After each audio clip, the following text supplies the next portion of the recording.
یرمیہ 47واں باب جو 7 آیات پر مشتمل ہے۔ فلسطینیوں کے بارے میں خداوند کا پیغام۔ خداوند کا کلام جو یرمیہ نبی پر فلسطینیوں کی بابت نازل ہوا، اس سے پیشتر کہ فرعون نے غزہ کو فتح کیا۔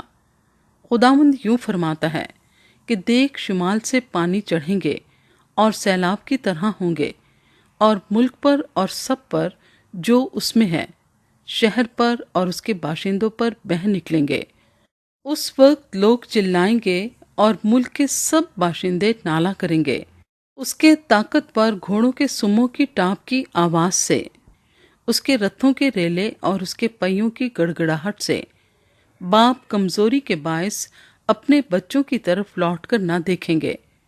یہ اس دن کے سبب سے ہوگا جو آتا ہے کہ سب فلسطینیوں کو غارت کرے، اور سور اور سیدا سے ہر مددگار کو جو باقی رہ گیا ہے نیست کرے، کیونکہ خداوند فلسطینیوں کو یعنی کفتور کے جزیرے کے باقی لوگوں کو غارت کرے گا۔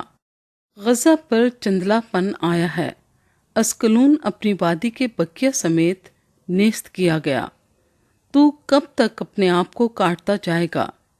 اے خداوند کی تلوار، تو کب تک نہ ٹھہرے گی؟ تو چل اپنے غلاف میں آرام لے اور ساکن ہو۔